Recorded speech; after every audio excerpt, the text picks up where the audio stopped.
Hello दोस्तों, मैं सच्चिदानंद सिंह आपका मेरे चैनल पे स्वागत करता हूं। हम लोग क्लास 9th का अध्याय 4 देख रहे हैं, जो कि है दो चरों वाले रैखिक समीकरण, linear equation in two variables. ठीक है, इसके प्रीवियस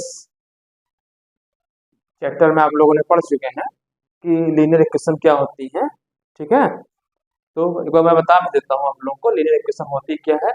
ठीक है, वेरिएबल्स पहले एक बार थोड़ा सा रिमाइंड करा दूं आपको। ठीक है, वेरिएबल्स क्या होते हैं, लिखा है ना। चर, चर क्या होता है बताइए जरा। चर है ना, और अचर, दो चीजें होती हैं। अचर मतलब होता है कांस्टेंट, कांस्टेंट, और चर मतलब वेरिएबल्स, वेरिएबल्स। ठीक है, वेरिएबल। ठीक है, एस लगा दें तो चर कई सारे चर हो जाए। ठीक है, तो जिसकी वैल्यू बदलती जाती है, जैसे अचर पहले बता देता हूँ आपको, जैसे कि 1 फिक्स है वैल्यू किसी की, पाई पाई की वैल्यू मान लीजिए इक्वेशन में 3.14 है। ठीक है, 3 ये सब क्या है, वैल्यू फिक्स है। कोई नंबर है इसकी वैल्यू फिक्स है, -3 कुछ भी है, फिक्स है। ठीक है, और चर क्या होता है, ऐसा वेरिएबल मतलब चर क्या होता है कि जिसकी वैल्यू बदलती जाए, इक्वेशन में वैल्यू बदलती जाए। ठीक है, जैसे कि मान लिया लिख दिया x, ठीक है, x लिख दिया, 2y लिख दिया। ठीक है, तो आप x की वैल्यू कुछ भी ले सकते हैं आप, है ना। x की वैल्यू कुछ भी ले सकते हैं, जैसे मान लीजिए ऐसे लिखा हो 2x प्लस वाई क्यूब, ऐसे ही कुछ लिखा है मान लीजिए। ठीक है, इक्वल टू 0, तो ये यहाँ x क्या है, वेरिएबल से x की वैल्यू हम कुछ भी ले सकते हैं, है ना। x की वैल्यू हम कुछ भी ले सकते हैं, 1 2 3 4 5 6। y की वैल्यू भी कुछ भी ले सकते हैं, 1 2 3 4 5 6, अनंत तक माइनस में ले सकते हैं। तो ये क्या हो गया, वेरिएबल्स हो गया, ये क्या हो गया, कांस्टेंट हो गया। ठीक है, अब बात आ रही है रैखिक समीकरण की। तो ऐसा समीकरण जिसकी घात 1 हो, यहाँ पे से घात कितनी है, x की घात 1 है, यहाँ कितनी है, y की घात 3। ठीक है, तो यहाँ पे ये कितने चर में है, दो चर है, यहाँ कितने चर है, दो, दो वेरिएबल्स हैं, है ना। तो ये जब इस टाइप का इक्वेशन लिखा रहेगा तो ये दो वेरिएबल्स का इक्वेशन हो जाएगा। ठीक है, समीकरण, समीकरण किसे बोलेंगे, बराबर जीरो लगा होगा। समीकरण का जब भी हम समीकरण की बात करते हैं तो हमेशा जो जो भी इक्वेशन लिखा हुआ, समीकरण लिखा होता है, बराबर उसमें जीरो लगा होगा। ठीक है, तो यहाँ पे कितने वेरिएबल्स हैं, दो वेरिएबल्स हैं। ठीक है, अगर हम एक वेरिएबल लिखें, जैसे मान लीजिए लिख दिया 2x plus Y equal to, ऐसे लिखना है 2x प्लस 1 इक्वल टू 0। ठीक है, यहाँ पे कितने वेरिएबल्स हैं, एक वेरिएबल, है ना, एक चर। ये कहाँ है, एक चर, इसे क्या बोलते हैं, एक चर वाले क्या, रैखिक समीकरण। रैखिक क्यों बोल रहे हैं, रैखिक समीकरण क्यों बोल रहे हैं, समीकरण क्यों बोल रहे हैं, क्योंकि घात कितनी है यहाँ पे, x की घात 1। चलिए इस तरह और ले ले रहे हैं, चलिए हम y में लिख दे रहे हैं। चलिए ठीक है, जैसे मान लिख दिया -y plus 3 equal to 0। Variable कितना, एक, है ना, वेरिएबल कितना, एक, घात कितनी, एक, इसलिए रैखिक हो गया। रैखिक क्यों हो गया, घात कितनी, एक। ठीक है, एक समीकरण। चलिए एक और ले ले रहे हैं, चलिए ऐसे लिख दिया y t में लिख दे रहे हैं, वेरिएबल्स का नाम कुछ भी लिख सकते हैं।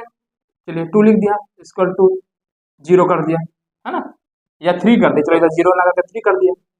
इक्वेशन में मतलब इक्वल लगा होगा, कहीं ना कहीं बराबर लगा होगा। ठीक है, इसको 95 कर देंगे तो पाई टी -1 इक्वल टू 0 आ जाएगा। तो ये सब क्या है, ये सब रैखिक समीकरण है। ठीक है, कितने कितने वेरिएबल वाले, कितने चर वाले, एक चर है, यहाँ कितना चर है, एक है, यहाँ कितना चर है, एक है, यहाँ एक है। ठीक है, तो ये जो चर होता है, एक चर वाले रैखिक समीकरण, ठीक है, तो इसको किस फॉर्म में लिखते हैं, देखिए A X plus B equal to 0, A X plus B equal to 0। ठीक, तो जहां पे x क्या है, वेरिएबल है, a और b क्या है, रियल नंबर है। जहां a और b लिख दे रहे हैं, जहां a और b क्या है, वास्तविक, वास्तविक संख्याएं हैं, वास्तविक संख्याएं हैं, वास्तविक संख्याएं, या क्या बोलते हैं इसको, रियल नंबर, रियल नंबर है। ठीक है, ठीक है, अच्छा इसमें क्या होना चाहिए, और a does not equal to zero, A की वैल्यू जीरो के बराबर नहीं नहीं होनी चाहिए। अगर ए की वैल्यू जीरो हो गई तो कोई वेरिएबल बचा ही नहीं, है ना। तो एक चर वाले रैखिक समीकरण किस फॉर्म का होता है, ए एक्स प्लस बी, मतलब एक्स क्या है, वेरिएबल है, जहां यहाँ पे लिख दो एक्स क्या है, चर है, एक्स क्या है, चर है, ठीक है। अब एक्स की जगह पर तुम वाई कर दो, जेड कर दो, टी कर दो, कुछ भी कर दो, ठीक है। और ए और बी क्या है, वास्तविक संख्याएं, तो वास्तविक संख्याएं क्या होती है, नेचुरल नंबर, सबसे ऊपर पढ़े हैं आप लोग, तो अगर ध्यान रिमाइंड कर लीजिए, मैं बताया भी है। प्राकृतिक संख्या सबसे ऊपर होती है ना, एक एक से शुरू होती है प्राकृतिक संख्याएं, प्राकृतिक संख्याएं एक से शुरू होती हैं, एक दो तीन चार पाँच छः सात, ठीक। इसके बाद जो प्राकृतिक संख्याएं हैं एक से शुरू होती है, इसमें जीरो अगर हम जोड़ देते हैं तो संख्या क्या होती है, पूर्ण संख्या कहलाती है, ठीक। उसके नीचे आती है पूर्ण संख्या के बाद हम क्या बोलते हैं, पूर्णांक। तो पूर्णांक में क्या होता है, जो पूर्ण संख्या में जीरो ऐड हो गया था, अब माइनस वाले भी नंबर ऐड हो जाएंगे, तो -1 -2 -3 जोड़ देंगे, ठीक है, जीरो है ही है, इधर 1 2 3 है, तो अब ये संख्या क्या हो गई, पूर्णांक हो गई। पूर्णांक के और नीचे आ गई है, तब बदल जाए कौन संख्या, परिमेय संख्या। परिमेय संख्या किसे कहते हैं, जिसे p बटे q के फॉर्म में लिख सकें, मतलब जिसको बटे के फॉर्म में लिख सकें, है ना, डिवाइड करते हैं ना, 3/4, है ना, दो के बाद दो लिखा है कोई नंबर, उसके बटे 1 कर दिए, तो वो भी आपका हो गया, क्या हो गया, परिमेय संख्या हो गया। फिर आपने पढ़ा अपरिमेय संख्या। अपरिमेय संख्या किसे कहते हैं, जिसे जिसे p बटे q के फॉर्म में ना लिख सकें, जिसको बटे के फॉर्म में ना लिख सकें, है ना। जैसे √3 का वर्गमूल आप निकालेंगे, कभी कटेगा ही नहीं, तो वो उसको आप बटे के फॉर्म में नहीं लिख पाएंगे, ठीक है। इन सभी संख्याओं को मिला करके जो बन गई कौन सी, वास्तविक संख्याएं, ठीक है। क्या बन गई, वास्तविक संख्याएं। एक सेकंड जरा, वास्तविक संख्या बन गई, ठीक है। तो ये बताया मैंने कि यहाँ ए और बी क्या है, वास्तविक संख्याएं, एक्स या, ठीक है।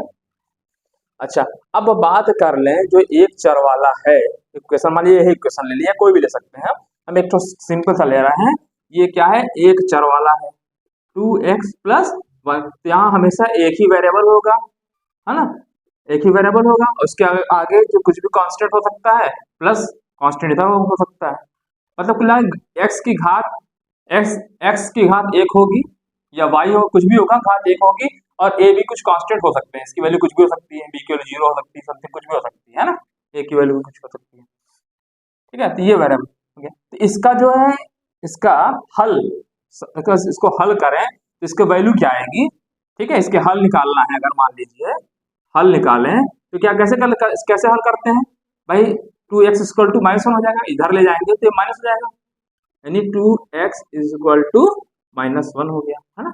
2x + 1 = 0, तो 2x = -1, इसलिए x बराबर -1/2 क्या हो गया, इस समीकरण का हल हो गया। ये क्या हो गया, हल है, किसका है, इस समीकरण का हल है। तो देखिए इस समीकरण का एक ही हल होता है ना, एक ही हल है ना, ये लीनियर इक्वेशन है। लीनियर क्यों, रैखिक समीकरण क्यों, क्योंकि घात 1 है, घात कितनी है, 1 है, जब घात 1 है तो हल कितना है, 1, ठीक है। तो इसको हम बोलते हैं अद्वितीय, हिंदी में वर्ड है अद्वितीय, यूनिक, है ना, यूनिक वैल्यू, मतलब जैसे आप अपने क्लास में पढ़ रहे हैं, तो आपकी एक आइडेंटिटी अलग है ना, आप एक ही होंगे ना, कई तो होंगे नहीं, है ना। तो आप वो अद्वितीय वैल्यू, इसे बोलते हैं अद्वितीय, जब एक ही वैल्यू मिलती है उसे बोल देते हैं अद्वितीय, या इंग्लिश में क्या बोलते हैं, यूनिक वैल्यू, ठीक है। तो अब आप ये नोट कर लीजिए, एक चर वाले रेखिक, एक चर अगर है तो उसका जो हल होता है अद्वितीय होता है, ठीक है। हल क्या होता है, अद्वितीय होता है, किसका, एक चर वाले रैखिक समीकरण का, ठीक है। कितने हल है, एक हल, ठीक है, समझ में आया। चलिए, तो अभी ये सब मैंने क्यों बताया, क्योंकि अभी दो चर वाला पढ़ना है, ठीक है। तो एक चर वाला समझ में आ गया, एक चर वाला में हमेशा किस फॉर्म का होगा, x + b का फॉर्म, ठीक, x + b = 0 का फॉर्म। तो b यहाँ पे क्या होगा, कुछ भी लिख सकते हैं, कांस्टेंट होगा, a और b कांस्टेंट होगा, और x वेरिएबल, जैसे मैंने लिख दिया, देखिए यहाँ पे दिया x लिख दिया, इसका कोई वैल्यू लगा दिया, +1 = 0, ठीक। ऐसे यहाँ t में है, t एक वेरिएबल है, ठीक है, आगे कांस्टेंट पाई लगा है, ठीक है, +3 लिखा है, =3 है, तो इसको पक्षांतर करेंगे तो यही तो आ जाएगा, πt -1, भाई इसको हम पक्षांतर कर दें तो ऐसे ही तो आएगा -1 इक्वल टू 0। इसको इधर कर देगा 2 - 3 तो -1 बचेगा इक्वल टू 0। तो इसी फॉर्म का हो गया कि नहीं हो गया? बस इसकी वैल्यू कितनी है, बी की वैल्यू -1 है ना। चलिए, तो ये एक चर वाले हो गए। अब बात आ रही है दो चर वाले रैखिक समीकरण का। ठीक है, समझ में आ गया? एक चर वाला, एक चर का हमेशा कितने हल होते हैं? अद्वितीय होते हैं। इस पॉइंट को आप नोट कर लीजिए। अद्वितीय हल होता है एक चर वाले का, किस फॉर्म का होता है? इस फॉर्म का होता है। ठीक है, जहां पे क्या होता है, ए 0 के बराबर नहीं होना चाहिए और ए भी क्या है, वास्तविक संख्या होती है, और जो एक्स है चर है, एक्स की जगह पर टी लिख सकते हैं, वाई लिख सकते हैं, कुछ भी लिख दीजिए, है ना, अल्फाबेट्स। ठीक है, चलिए अब बात आ रही है दो चर वाले रैखिक समीकरण की। ठीक है, एक चर वाला समझ में आ गया होगा, या आप डाल दीजिए, चाहे अगर हेडिंग डालना है तो डाल सकते हैं, एक चर वाले वाले रैखिक समीकरण। ठीक है, तो मैंने बताया इस फॉर्म का होता है, इस फॉर्म का, इस टाइप का, इसका, है ना, एक चर वाले रैखिक समीकरण।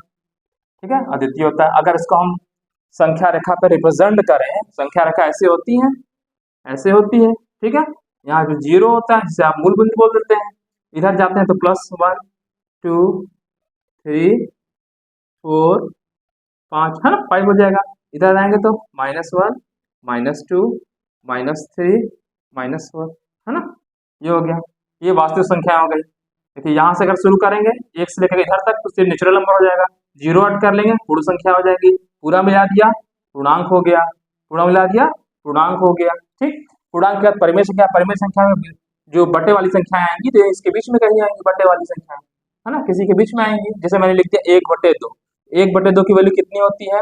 0.5, यानी 0 से मतलब 0 से बड़ी होगी या 1 से छोटी होगी, है ना। अगर मान लीजिए समथिंग ऐसा लिखा हो, मतलब इस, ये आप समझ रहे होंगे पॉइंट वाली वैल्यू, तो ये बीच वाली वैल्यू होगी, बीच में कहीं, तो ये परिमेय संख्या इसके बीच में कहीं होगी। ठीक है, जिसे यहाँ पे, जिसे मान लीजिए ये क्वेश्चन आपने बनाया था 2x + 1, तो यहाँ पे x बराबर कितना आया? -1/2, -1/2, है ना।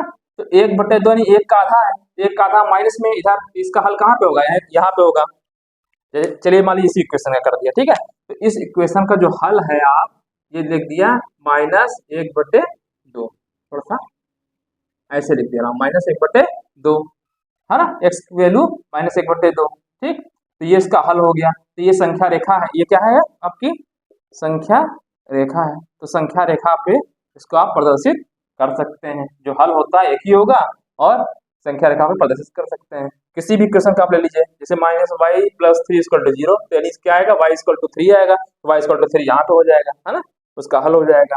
तो इसका हल जो आपका है, इसको हमने रिप्रेजेंट भी कर दिया संख्या रेखा पे, है ना, प्रदर्शित कर दिया है। रिप्रेजेंट मतलब प्रदर्शित कर दिया। ठीक है, समझ में आ गया होगा। अब बात आ रही है दो चर वाले, समझ में आया? चलिए मिटा लो, चलिए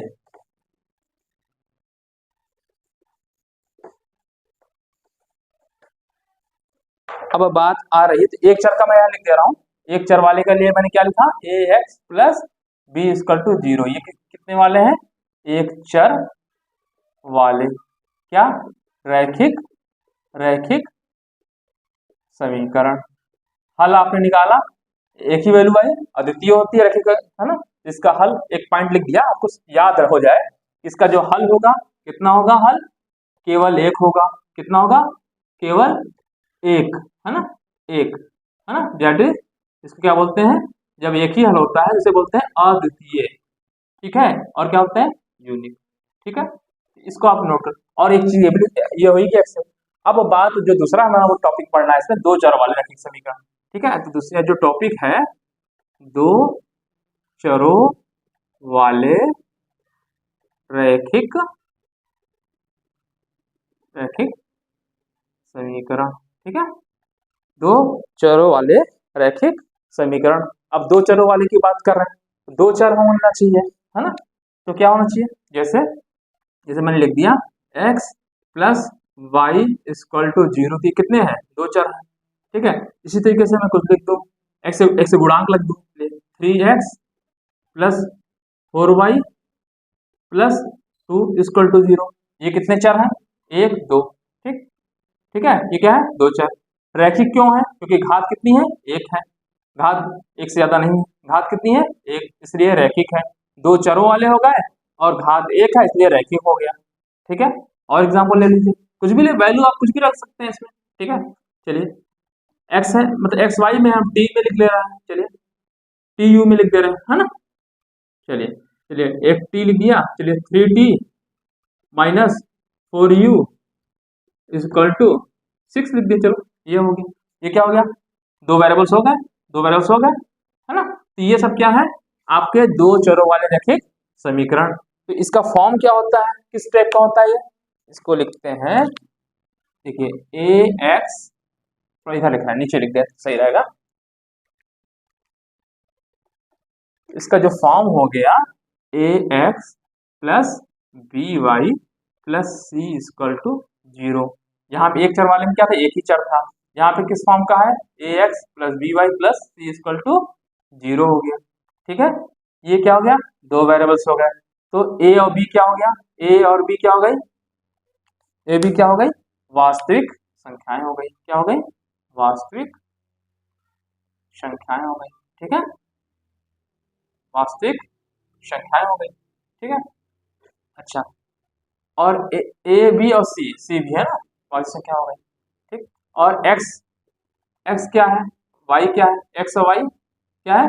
वेरिएबल्स है। वेरिएबल्स मतलब चर है। क्या है? एक्स वाई चर है, चर है। ठीक है, और क्या हो सकता है? एक्स वाई की वैल्यू 0 के बराबर नहीं है, बोल सकते हैं। ठीक है, तो ये इस फॉर्म का इक्वेशन हो गया, है ना। तो ये सब क्या होते हैं? दो चरों वाले रैखिक समीकरण का। अब बात करें कि हल कितना होगा। जैसे यूनिक है, इसका केवल केवल एक ही हल है।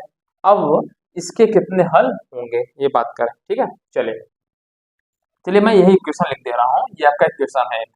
ठीक है, या और आसान सा लिख दे रहा हूँ। चलिए ऐसे लिख दे रहा हूँ, 2x प्लस, माइनस लिख दे रहे हैं, कुछ भी लिख सकते हैं, अपने मन से कुछ भी लिख सकते हैं। चलिए -4y इक्वल टू 2 है। अब बात आ रही से कितने हल होंगे। ठीक है, तो हल निकालना है, तो चलिए हम x बराबर 0 रख दें इसमें। अगर x बराबर 0 रख देते हैं, ठीक है, x बराबर 0 रख देते हैं, तो y की वैल्यू कितनी आएगी? चलिए हमने क्या कर दिया, इस इक्वेशन में, ये इक्वेशन है, समीकरण है, इसमें मैंने क्या रख दिया? x बराबर 0। तो 0 रखिए जरा, 0 रखिए इसमें, तो क्या आएगा? x बराबर 0 रखेंगे तो क्या आएगा बताइए जरा। 2 गुणो 0 हो जाएगा, -4y इक्वल टू 2, 2 गुणो 0 0 हो गया, हो गया। इसका मतलब ये हुआ, इसका मतलब ये, इसको दिस इंप्लाइज बोलते हैं, जानते रहिए दिस इंप्लाइज। ठीक है, इसका मतलब हुआ। अब इसको हम नीचे, चलिए नीचे लिख दे रहे हैं, जगह कम हो जाएगा। चलिए इधर लिख दिया, ये 0 हो गया, ये क्या इधर क्या हो गया? -4y। ठीक है, -4y इक्वल टू 2। ठीक, इसलिए y इक्वल टू क्या हो गया? 2/4, और माइनस का है, 2 जो है ये चला गया 4 नीचे। ठीक है, तो इसकी वैल्यू आई -1/2। मतलब कहने का मतलब है कि x बराबर आपने जब 0 रखा तो y की वैल्यू कितनी आई? -1/2। तो एक तो हल यही हो गया। ठीक है, ये क्या हो गया? इसका हल हो गया। तो हल को जब भी लिखते हैं ऐसे लिखते हैं, देखिए 0, -1/2, इसे बोलते हैं क्रमित युग्म। क्रमित युग्म, क्रम में है युग्म। ठीक है, 0 और ये, तो ये 0 -1 जो -1/2 लिखा है, तो इसमें जो दो वेरिएबल है, तो ये x और y का रिप्रेजेंट कर, ये x ये y को। ठीक है, क्रमित युग्म। अच्छा, चलिए यहाँ मैंने x बराबर 0 रखा। ठीक, अब मैं x बराबर 1 रख रहा हूँ। क्या रख दिया? x बराबर 1। ठीक, x बराबर 1 रखने पे क्या आ रहा है? x बराबर 1 रखेंगे तो 2 गुणे 1 आएगा, है ना, 2 गुणे 1 आएगा, -4y इक्वल टू 2। ये 2 से ये आएगा, 2 आएगा, और 2 से 2 कैंसिल हो जाएगा, है ना, 0 कट जाएगा ना। देखिए ये 2 आएगा, ये 2 आ गया, -4y प्लस 2 आ गया, इस 2 से 2 कैंसिल हो जाएगा, 0 आ जाएगा। तो -4y इक्वल टू 0, इसका मतलब this implies y equal to आ गया 0, है ना। जब ये 4 से भाग देंगे, इधर जाएगा तो 0/-4 आएगा, तो 0 आ जाएगा। तो y की वैल्यू कितनी आ गई? 0। इसका मतलब ये हुआ कि जब मैंने x बराबर रखा कितना? 1, तो y की वैल्यू कितनी आ गई? 0। तो इसका जो हल हुआ, x बराबर मैंने रखा 1, y की वैल्यू आ गई 0, तो ये भी इसका हल हो गया। ठीक, अब एक्स बराबर 3 रखेंगे तो फिर एक ठो कुछ आ जाएगा, कई सारे आ जाएंगे, है ना। चलिए, अच्छा अब मैं मान लीजिए वाई बराबर रख दिया 0। अब मैंने रख दिया कितना, वाई इक्वल टू 0 रख दिया। अच्छा वाई बराबर 0 को 0 रखेंगे तो क्या आएगा, 2x है, ये 2x है, ठीक है, माइनस 4 वाई की वैल्यू 0 रख दिया, ठीक है, इक्वल टू 2, यही तो होगा। इसका मतलब ये हुआ 2x तो 0 हो गया बराबर 2, ठीक है, तो 2 से 2 कैंसिल हो जाएगा, नहीं x बराबर कितना आ गया 1। इसका मतलब जो इक्वेशन जो आपका समीकरण बना x बराबर 1 वाई इक्वल टू 0, देखिए वही रिपीट भी हो गया वही चीज, वाई बराबर 0 रखेंगे तो इतना आ ही रहा है, हाँ हो गया।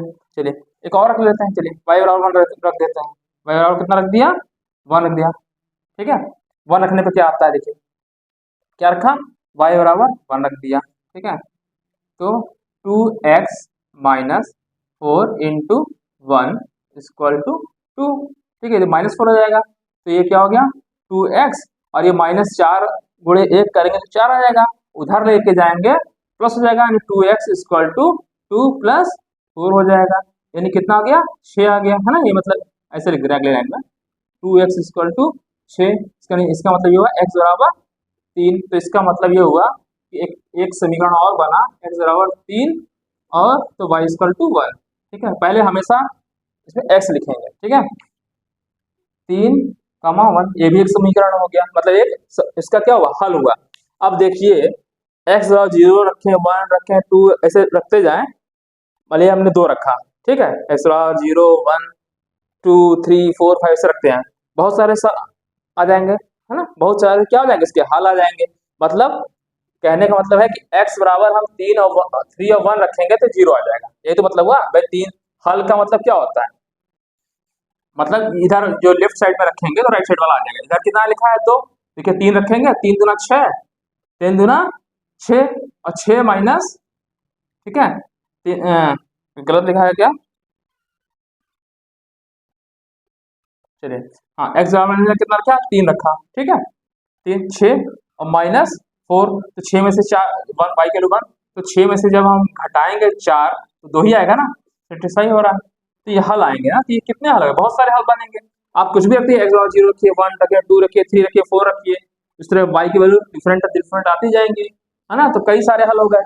इसका मतलब ये हुआ जो दो चर वाले जो रैखिक समीकरण होते हैं इसके अनेकों हल होते हैं, कितने होते हैं, अनंत हल लोग कह सकते हैं, तो हल कितना होगा इसका, इक्वेशन हो गई, तो इसके हल कितने हो गए, जो दो चर वाले रैखिक समीकरण होते हैं इसका हल कितना होता है, यहाँ केवल एक था, यहाँ पे क्या होगा अनेकों हल, कितने होंगे अनेकों हल होते हैं या अनंत हल है,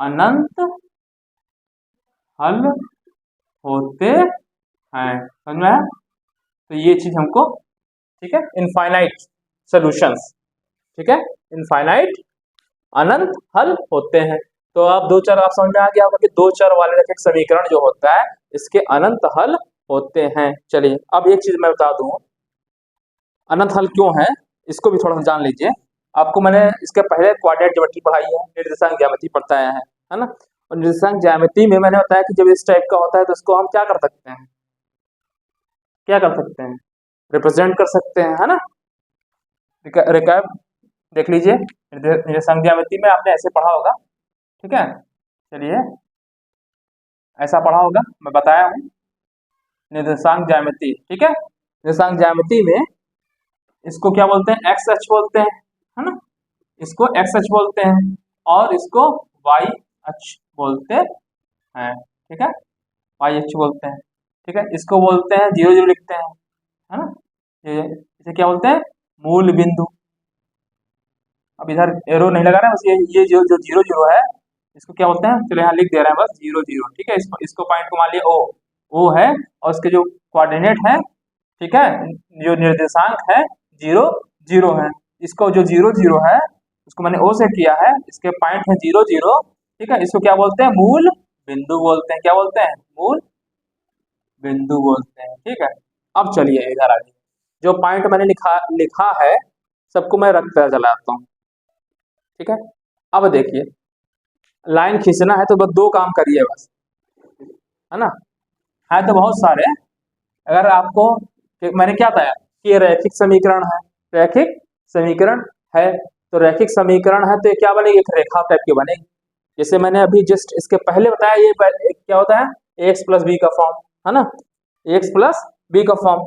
तो जो एक चर वाला का मैंने बताया कि ऐसे बताया था, ये संख्या रेखा थी, ऐसे बताया था, 0 था, 1 था, 2 था, ऐसे था, संख्या रेखा थी, इधर -1 -2 -3 हो गया। ठीक है, तो मान लीजिए किसी का सोल्यूशन आया था, जैसे मान लीजिए यही लिखा हो सिंपल सा 2x + 2 इक्वल टू 0, एक्स की वैल्यू कितनी आएगी, -1 आ जाएगी, है ना भाई। 2x + 2 है तो उधर जाएगा तो -2 हो जाएगा, दो से दो कैंसिल हो जाएगा, तो एक्स बराबर -1, तो एक्स बराबर जो -1 है, तो ये पॉइंट यहाँ पे आया था, तो ये देखिए ये ऐसी रेखा हो गई थी, एक रेखा बन जाती है यहाँ पे, जब -1 है तो एक रेखा ऐसे बन रही है, सीधे सीधे एक रेखा बन जा रही है, इसलिए इसको रैखिक समीकरण बोलते हैं। अब बात आ रही है कि ये तो एक चर वाला था, अब दो चर का, मान लीजिए यही चर जो आपका ये बना है 2x - 4y है, इसको हम ग्राफ पेपर पे या आलेख, इसको हिंदी में क्या बोलते हैं, आलेख, क्या बोलते हैं, जो ग्राफ होता है आलेख बोलते हैं, ठीक है, ग्राफ, ठीक है, ग्राफ खींचे, ठीक है, ग्राफ पेपर अलग से आता ही है, बने होते हैं पॉइंट्स, है ना, ऐसे बने होते हैं, ठीक है। तो हमको इसका ग्राफ खींचना है, कैसे किस टाइप की लाइन जा रही है, ठीक है। तो देखिए सबसे पहले x बराबर 0 रखिए, x बराबर 0 कहाँ पॉइंट है, ये वाला, है ना। चलिए पहले इसको हम ये पॉइंट रख दे रहे हैं, देखिए इसको ऐसे 1 मान लीजिए, ये 2 3 4 बराबर दूरी मानेंगे, एक एक दूरी पर, 4 5 6, ठीक, इधर आ रही है, इधर कितना होगा, माइनस में हो जाएगा बस, -1 -2 -3 -4 -5, ऊपर जाते हैं तो +1 होता है, प्लस, ठीक है, बराबर दीप लगा दे रहे हैं पहले निशान, ठीक, इधर भी नीचे बराबर दूरी पे एक एक जो दूरी है, इकाई दूरी लेकर के बना दे रहे हैं, ठीक है। ऊपर जाएंगे तो 1 2 3 4 5 6, नीचे जाएंगे तो माइनस में जाता है नंबर, -1 -2 -3 -4 -5 -6, ठीक, ये हो गया। अब जो ये रेखा है आपकी 2x - 4y = 2, तो इसमें मैंने जो सोल्यूशन हल लिखा है, हल लिखा तो ये आया ना, यही हल आया, मैंने लिख दिया x, ये जो 0 1 जो आया ना, तो पहली वैल्यू जब x बराबर 0 रखे तो ये वैल्यू आई, x बराबर 1 रखे तो ये वैल्यू आई 0, ठीक है। फिर मैंने y को भी रखा, चेक कर लिया, y बराबर 0 रखे, y बराबर 0 रखेंगे तो x बराबर 1 आया, देखिए 0 रखे, 1 रखने 0 आ रहा था, हमने 0 रख के भी देख लिया 1 ही आ रहा है, ठीक। y बराबर मैंने क्या रखा, 0 रखा, तो x की वैल्यू कितनी आई, 1 आई, y बराबर 0 रखा, x की वैल्यू कितनी आई, 1 आई, हाँ, 1, 0, तो हमेशा x वाली पहले ही रखते हैं, ठीक है।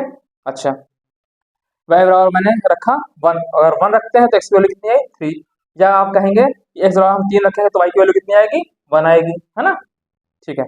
अब ये 3 4 पॉइंट जो मिल गए हैं, इससे हम एक रेखा खींचते हैं, मतलब इसको ड्रा करते हैं, कैसा बनेगा ग्राफ, ठीक है। तो सबसे पहला है 0 0 है ये, 0 पे किधर जाना है, -1/2, -1/, वाई अक्ष पे है ना, बताया आपको इसके पहले, जस्ट निर्देशांक यदि मैं पढ़ा चुका हूँ, उस वीडियो को आप लोग देखिएगा एक बार, ठीक है। 0 x बराबर 0 पे चले जाइए, 0 यहाँ पे, ठीक, 0 पे y, ये क्या, दूसरा कोऑर्डिनेट क्या होता है, इसको क्या बोलते हैं, भुज, है ना, है ना, अब्सिसा, और इसे क्या बोलते हैं, है ना, ये आपका जो है भुज है, और इसे कोटि बोलते हैं, ठीक है, भुज और कोटि, ठीक है। तो जो भुज होता है, यहाँ से दूरी, इस टाइप की दूरी, तो यहाँ 0 से 0 ही दूरी है, इधर की जाना ही नहीं है, 0 भी हो गया। और जो y की दूरी है, y या तो ऊपर जाएगा या तो नीचे जाएगा, सीधी सी बात है, यहाँ लिखा है माइनस, तो नीचे आना है, तो नीचे आना है तो कहाँ पे, -1/2, तो भाई देखिए यहाँ -1 है, तो -1 1/2 तो यहाँ कहीं आएगा ना, ठीक है। तो इस पॉइंट का, चलिए इस पॉइंट को मान लिया ए है, मान लीजिए पॉइंट क्या है, ए है, तो यहाँ पे पॉइंट होगा ए, ठीक, समझ में आया।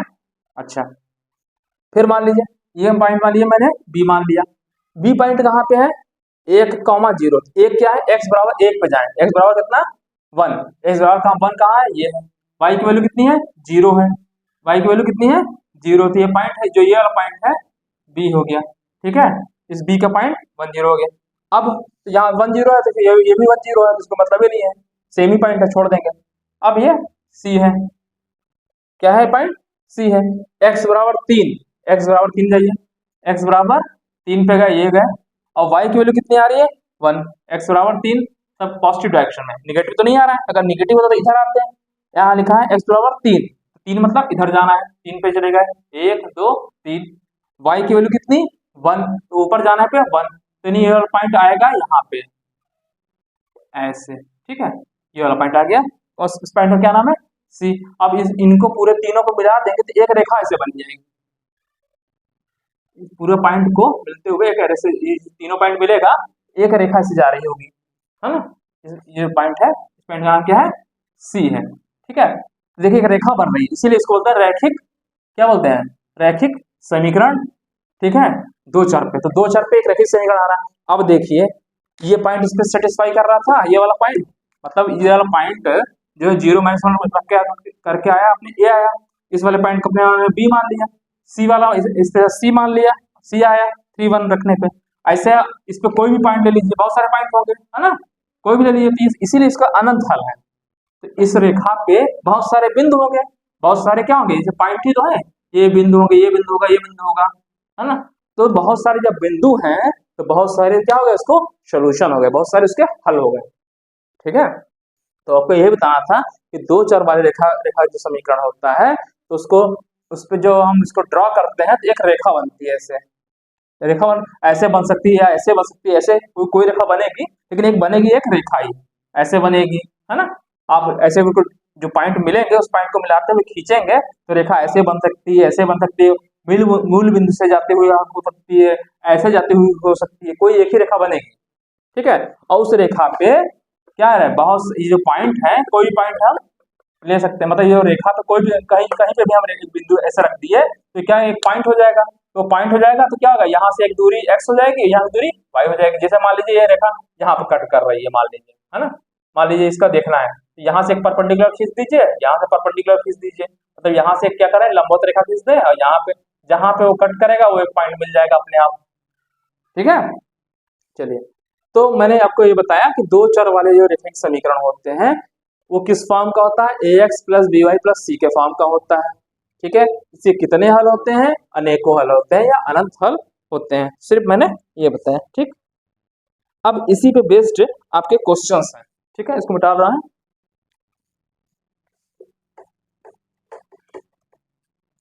इस जितना चीज मैंने बताया इसी पे बेस्ड जो है आपके क्वेश्चंस हैं, और उसी पे एक्सरसाइज, यही दो क्वेश्चन मैं करवा दे रहा हूँ, उसका एक्सरसाइज करवा दे रहा हूँ। चलिए क्वेश्चन में लिख दे रहा हूँ, नीचे दिए गए समीकरण, एक्सरसाइज नंबर 1 क्या है, नीचे दिए गए, जल्दी लिख रहा हूँ कि टाइम बच जाए, नीचे दिए गए समीकरण को समीकरण को ax + by + c = 0 के रूप में लिखिए, के रूप में लिखिए, लिख लीजिए भाई, लिखिए। और प्रत्येक स्थिति में, और प्रत्येक स्थिति में ए बी और सी की, और सी सी के मान बताइए, के मान बताइए, ठीक है। चलिए बताइए भाई, तो एक क्वेश्चन लिख दे रहे हैं पहले, फिर बताइएगा आप लोग। तो पहला है 2x + 3y 2x + 3y = 4.37, ठीक। दूसरा है, दूसरा क्या है, x - 4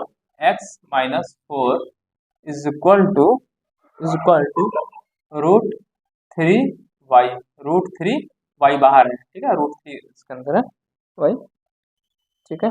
और तीसरा इक्वेशन है 4 is equal to 5x minus 3y। ठीक है, ये है। और चौथा है 2x बराबर y। इसको किस रूप में रखना है? ax plus B Y plus C के इक्वल टू 0 के रूप में। मतलब कहने का मतलब ये x वाला पहले रख देना है, फिर y वाला रख देना है, फिर c वाला रख देना है। ठीक है, तो पहला वाला देखिए, जो हल है आपका पहले वाले को देख रहे हैं। ठीक है, पहला क्या दिया हुआ है? 2x plus 3y equal to 4.37। ठीक है, इसको इस फॉर्म में लिखना है। तो ठीक है, इस फॉर्म में तो लिखा ही हुआ है, सी इधर है तो सी को हम इधर ले आ रहे हैं। 2x plus 3y minus 4.37 equal to 0। ठीक है, ये बन गया। कि तुलना कर दीजिए, कि तुलना किससे करना है? ax plus B Y plus C और 0। भाई इस फॉर्म का हो गया, इसी रूप का हो गया ना ये, तो कैसे इस रूप का हो गया? ax plus B Y plus C, ax plus B Y plus C तुलना कर दिए, a बराबर कितना आ जाएगा? ये पहला वाला है a इक्वल टू कितना हो गया? 2 हो गया। ठीक, अच्छा, फिर b बराबर कितना है? 3 है। ठीक, c बराबर प्लस का निशान होना चाहिए था, यहाँ पे क्या है? Minus. c equal to minus, और c की वैल्यू रख दीजिए, तो माइनस कितना? 4.37 है ना। a बराबर हो गया ना, समझ में आया? a की वैल्यू 2, b की वैल्यू 3, c की वैल्यू माइनस इतना। ये हो गया, तो ये लिखना था इस अब बताइए सेकंड, आप बताइए सेकंड वाला नहीं कर पाएंगे? इतना आसानी सा क्वेश्चन है। चलिए बताइए जरा, x माइनस 4 बराबर √3y। ठीक है, तो क्वेश्चन लगाने का तरीका तो ऐसे ही है, बस अब कैसे करेंगे? x ये इधर आएगा तो क्या आ जाएगा? इधर माइनस, जब इधर से आता है बराबर को उस साइड से कोई संख्या इधर आएगी तो क्या हो जाती है? चिन्ह बदल जाता है, माइनस का प्लस, प्लस का y। इधर से जब इधर आया क्या हो गया? माइनस हो गया, और इधर -4 पहले से लिखा ही हुआ है, हो गया ना। अब तुलना ax plus B Y plus C से कर दीजिए, तो x का गुणांक जब कुछ नहीं लिखा है तो अपने आप 1 होता है कि नहीं होता है? यानी a बराबर कितना हो गया? 1। लिख दीजिएगा कि तुलना ax plus B Y plus C से करने पे लिख देंगे b इक्वल टू माइनस √3 हो गया। अच्छा, c इक्वल टू कितना? माइनस हो गया ना। अब बताइए तीसरा क्वेश्चन देख लीजिए, बताइए फटाक से। 4 equal to 5x plus 3y, बताइए इसे कैसे लिखना है? तो 4x minus 3y equal to 0। भाई 4 को इधर ले जाएंगे तो क्या हो जाएगा? एक साइड में आ गया, इधर पर बचे क्या? 0 आ जाएगा, है ना। तो यहाँ लिख दिया 5x माइनस 3y, और जब इधर गया तो क्या हो गया? -4 हो गया, बराबर 0 हो गया। ठीक, तो यहाँ पे a और कितना हो गया? 5 हो गया, b और कितना हो गया? -3 हो गया। अच्छा, यहाँ पे क्या हो गया? c बराबर -4। ठीक है, चलिए तो ये तीसरा हो गया। चौथा क्वेश्चन देख लीजिए, चौथा क्या है? 2x बराबर y, तो हमको इधर लाना है 2x माइनस वाई। अच्छा, अब जब इधर किए तो इधर 0 आ गया, तो अब हमको c बराबर तो कुछ है नहीं। भाई हमको रखना है, यहाँ पे c रखना है, तो ऐसे रख दीजिए ना, 2x माइनस वाई प्लस 0 बराबर 0। a की वैल्यू कितनी आ गई? 2। ठीक है, यहाँ भाई हमको प्लस c भी रखना था, इसलिए यहाँ पे 0 कर दिया। ठीक है, वाई b बराबर कितना हो गया? -y हो गया, c बराबर कितना हो गया? 0। ठीक है, अब इसी पे बेस्ड ओके क्वेश्चन दिए होंगे। चलिए अब ये समझ में आ गया। अब ठीक है, तो ये आपका पहला क्वेश्चन हो गया, निकाल दें, देखते चलिए उसमें तो अब तो स्क्रीनशॉट ले ही सकते हैं, समझ में आ ही गया है। ठीक है, चलिए दूसरा क्वेश्चन मैं लिख रहा हूँ। चलिए दूसरा क्वेश्चन देखिए फटाक से, आप लोग तो देख ही सकते हैं भाई, अगर वीडियो है पॉज करके देख लीजिएगा, है ना। नेक्स्ट बताते हैं क्वेश्चन, सेकंड नंबर क्वेश्चन है एग्जांपल नंबर 2। आपकी किताब का जो एनसीईआरटी चलती है यूपी बोर्ड की, वो हिंदी में जो बुक है उसी को मैं क्वेश्चन करा रहा हूँ, और यही इंग्लिश मीडियम वाले बच्चे जो है, जो यूपी बोर्ड के हैं, बस यही चीज पढ़ा रहा है, वो क्वेश्चन इंग्लिश में लिखे होंगे, क्वेश्चन वही है, आंसर भी यही होगा। ठीक है, चलिए निम्नलिखित में से निम्नलिखित में से क्या करना है, में से प्रत्येक को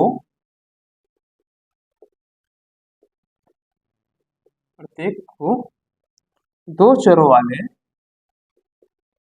दो चरों वाले वाले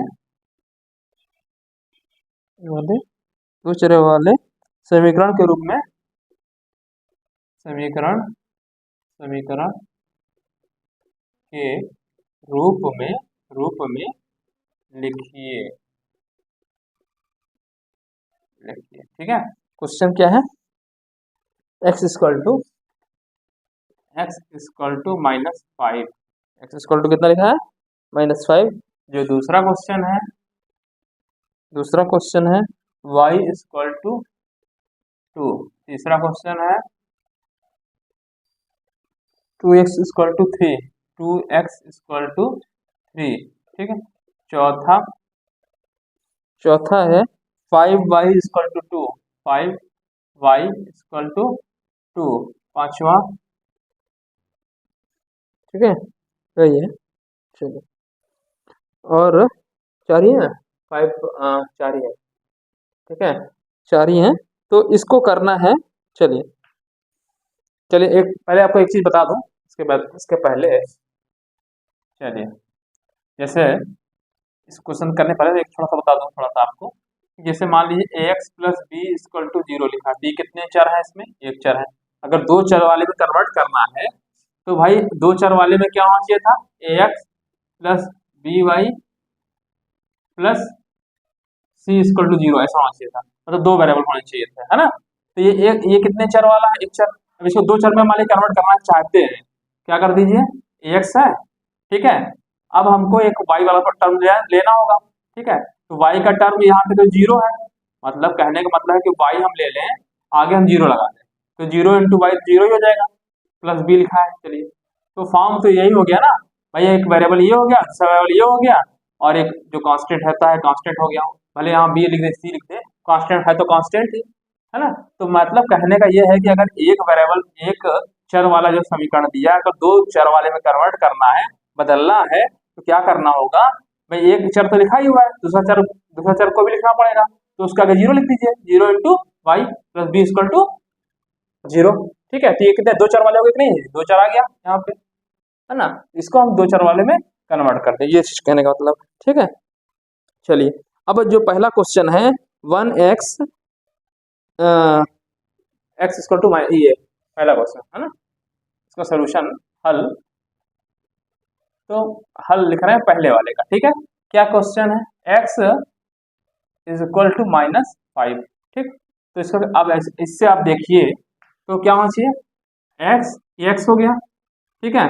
अच्छा, इधर ले आएंगे तो क्या आ जाएगा, -5 +5 हो जाएगा। जब भाई -5 है, इधर ले आएंगे तो 0 हो गया। अभी तो एक ही चर वाला हुआ, वो दूसरा चर लाना पड़ेगा, क्या कर दें, x है, ठीक है, प्लस अब y एक कोई टर्म लाना पड़ेगा, y एक चर आ गया, ठीक है।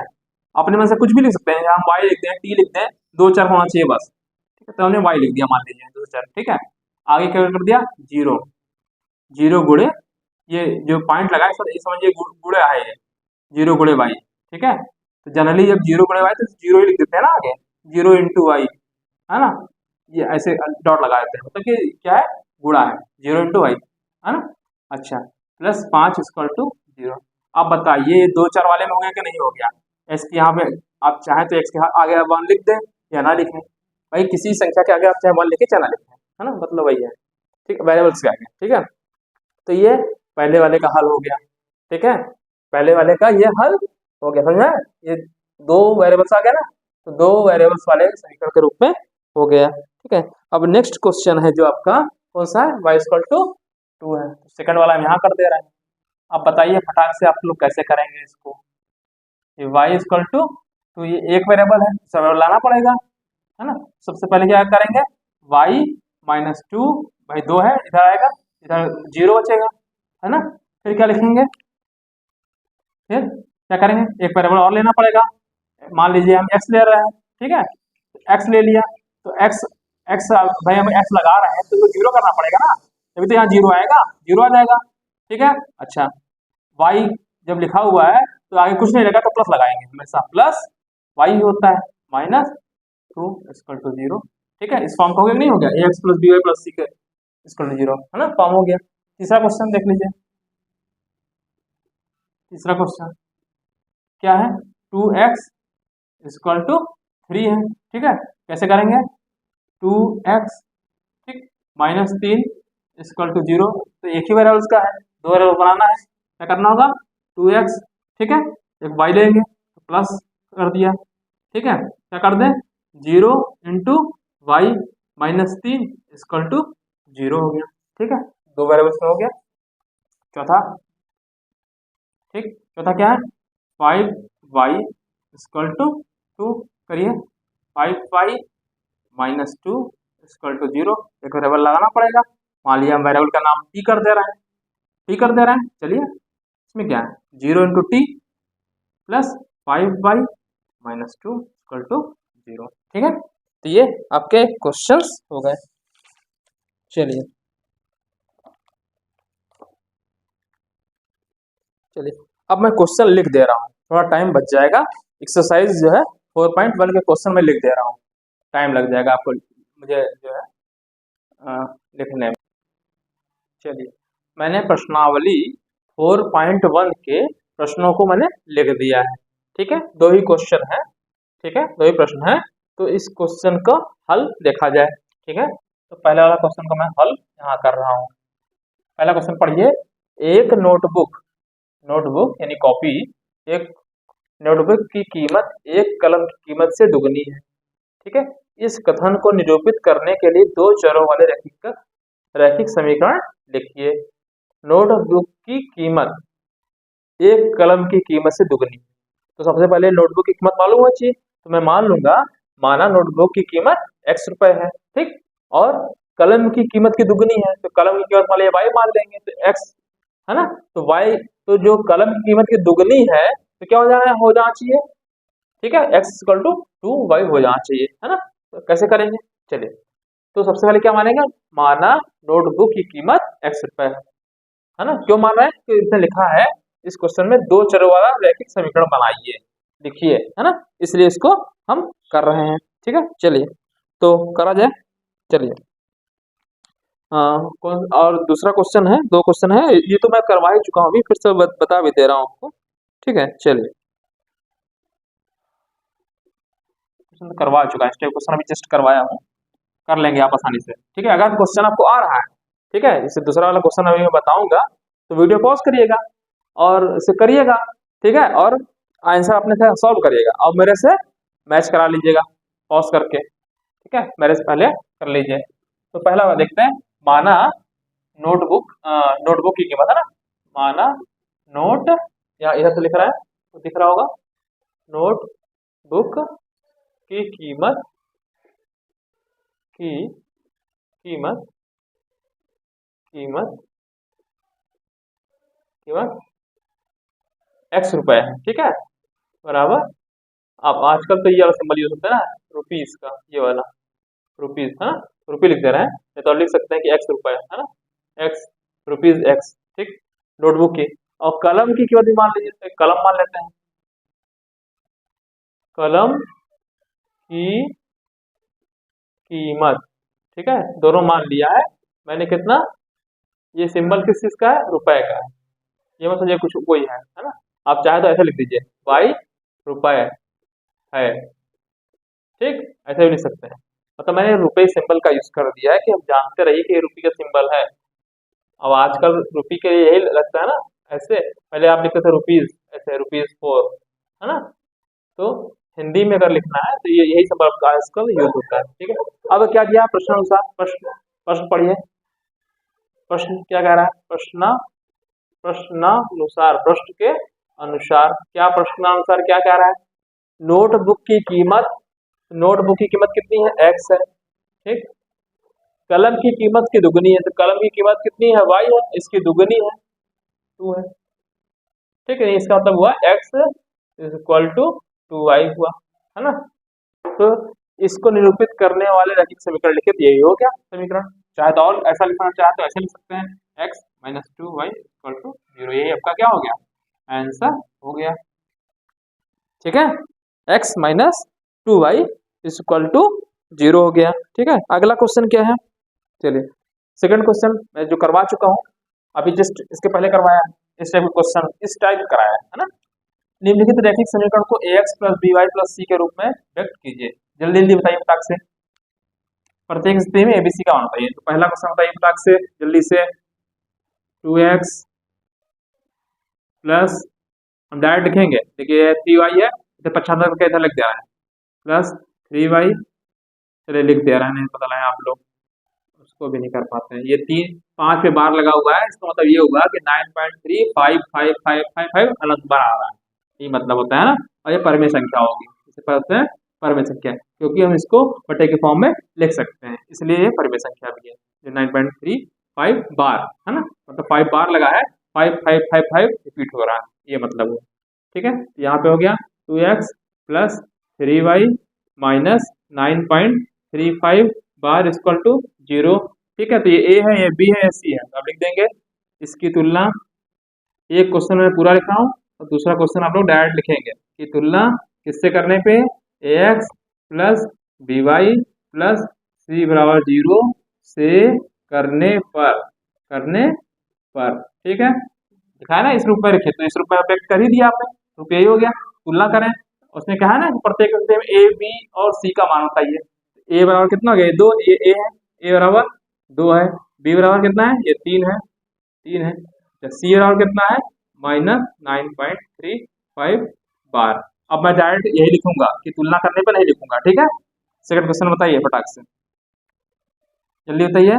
x माइनस वाई बटे 5 माइनस 10 इक्वल टू 0 है।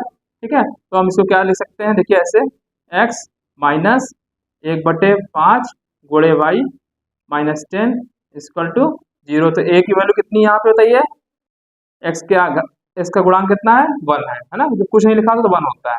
ठीक, b बराबर कितना, -1/5। ठीक, c इक्वल टू -10, ये आंसर हो गया दूसरे का। ठीक है, आप आगे लिख दीजिएगा कि तुलना इससे करने पर, ये चीज यहाँ पे लिख दीजिएगा, यहाँ इसके सामने। ठीक, चलिए तीसरा क्वेश्चन मैं यही करा रहा हूँ, नीचे लिखेंगे तो इधर इधर कर दे रहा हूँ, ऐसे कर दे रहा हूँ, समझिएगा इसके नीचे ही लिखे हैं। ठीक है, तीसरा क्वेश्चन।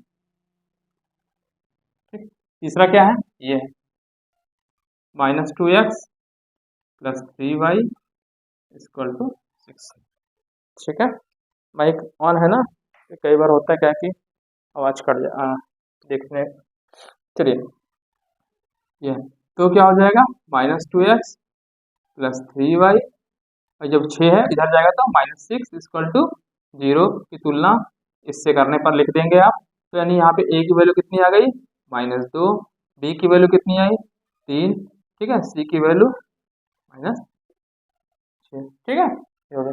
चौथा क्वेश्चन इधर कर दे रहा है, आप कर लीजिएगा ज़्यादा, चलिए कर दे रहा है, आप लोग कह रहे हैं, कुछ बच्चे ऐसे भी होते हैं जो नहीं कर पाते हैं। ठीक है, बता सब दे रहा हूँ, जिसको आ रहा है मेरा वीडियो पॉज करिएगा और मेरे से मिला लीजिएगा आंसर। ठीक है, x is equal to 3y है। ठीक है, x minus 3y equal to 0 है। तो जब यहाँ, अच्छा ठीक है, तो आपको x प्लस इसके फॉर्म में लिखना है, x minus 3y plus 0 equal to 0, ax plus by plus c के इक्वल टू 0 के रूप में हो गया। ठीक है, तो a equal to 1, b equal to -3, c equal to 0, ये आंसर हो गया चौथा था। ठीक है, सही है ना, यहाँ पे मैंने सीधा आ गया। अच्छा, अब कौन सा है, पांचवा, पांचवा यहाँ कर दे रहे हैं। पांचवा क्या है, 2x minus 5y equal to 0 है ना, अच्छा बराबर लगा हुआ है, ऐसे लिखा हुआ है, 2x इक्वल टू -5y।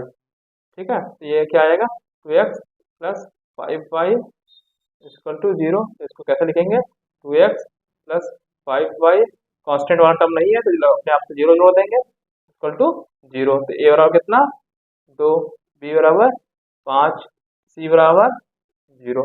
अब कंपटीशन में क्वेश्चन देगा, ऐसे कह देगा ये इस फॉर्म का है और इसमें कह देगा A X plus B Y plus C के रूप में लिखिए, वहाँ सी की वैल्यू क्या, सी की वैल्यू डायरेक्ट 0 ऐसे दे देगा, है ना। कंपटीशन में इसी क्वेश्चन बनाएगा, लिख देगा 2x minus 5y 2x equal to minus 5y है को एबीसी के रूप में लिखने पे सी की वैल्यू क्या, ऑप्शन दे देगा 1 2 3, है ना, ऑप्शन दे देगा 1 2 3 उसमें दे देगा, तो सी की वैल्यू यहाँ को कितनी आ रही है, 0 आ रही है। इस टाइप क्वेश्चन बना देगा वो कंपटीशन। छठा क्वेश्चन क्या है, ये है 3x प्लस 2 इक्वल टू 0, ठीक है। तो कैसे लिखेंगे 3x, ठीक है। अच्छा y वाला टर्म तो है नहीं, क्या लिख देंगे इसको, अब उसी फॉर्म में लिखना है हमको, तो 0 into y plus 2 equal to 0, तो यहाँ पे a हो गया कितना 3, b हो गया कितना 0, c इक्वल टू हो गया 2, ठीक है, ये हो गया। अच्छा अब कौन सा 6 हो गया, सातवां, तो यहाँ नीचे कर दे रहा है। सातवां क्वेश्चन क्या है, y माइनस 2 इक्वल टू 0, ठीक है। तो x वाला टर्म तो है नहीं, तो यहाँ लिख देंगे x, तो 0 लिख देंगे, 0 into x plus y minus 2 equal to 0, तो a बराबर कितना हो गया 0, b बराबर कितना, y का कोई गुणांक नहीं है तो अपने आप से 1 हो जाएगा, c इक्वल टू माइनस 2 हो जाएगा, ठीक। आठवां क्वेश्चन देख लीजिए,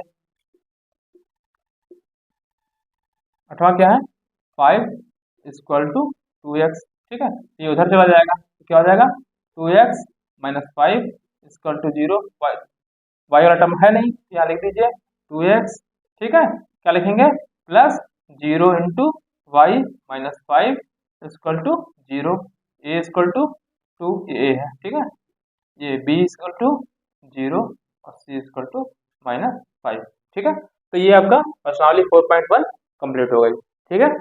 तो आज के लिए इतना ही, अब जो नेक्स्ट पार्ट है पार्ट 2, उसमें जो है इसके आगे की चीज़ें मैं पढ़ाऊंगा उसमें, ठीक है, और उसके क्वेश्चंस करवाऊंगा। तो हमारे अगर आपको समझ में आया हो, अच्छा वीडियो अच्छा लगा हो, तो हम इस वीडियो को लाइक करिए, जो आप लोग देखते हैं लेकिन लाइक नहीं करते हैं, लाइक कर दिया करिए, सब्सक्राइब करिए, ठीक है, और शेयर करिए, दूसरे जो दोस्त हैं अपने रिलेटिव हैं उनको शेयर करिए, उनको बताइए चैनल के बारे में, ठीक है, बताइए। और मैं अपना व्हाट्सएप नंबर लिख दे रहा हूँ, इस नंबर मेरा व्हाट्सएप नंबर है, लिख दे रहा है यहाँ पे 9026443318, ये मेरा व्हाट्सएप नंबर है। इस पे आप लोग क्लास 9 लिख करके नाम और मतलब मुझे व्हाट्सएप कर दीजिएगा, तो मैं एक ग्रुप बना दूंगा जिसपे क्लास 9 के बच्चों का ग्रुप रहेगा, आप लोग क्लास 9 लिख दीजिएगा, तो 9th के बच्चों का अलग बनाऊंगा, 11th का अलग बनाऊंगा, 12th का अलग बनाऊंगा, 10th का अलग बनाऊंगा, ठीक है। तो इस पे मैं कंपटीशन में क्वेश्चन भी डालता रहूंगा, कुछ चीजें हो सकता है इसमें ना पढ़ा पाऊँ, तो उसको मैं इसमें एक्स्ट्रा डाल दूंगा, मतलब पढ़ाता हूँ, मतलब कहने का मतलब है कंपटीशन की चीजें, कंपटीशन इसमें मैं कंपटीशन चीजें नहीं पढ़ाऊंगा, कंपटीशन की चीजें पहले सिलेबस कंप्लीट कर दूंगा, टाइम मेरे पास बचता है तो मैं एक्स्ट्रा डालूंगा, अदरवाइज मैं व्हाट्सएप ग्रुप पे ही जो है कंपटीशन की चीज को डाल दूंगा। सॉरी, आज के लिए इतना ही, थैंक यू।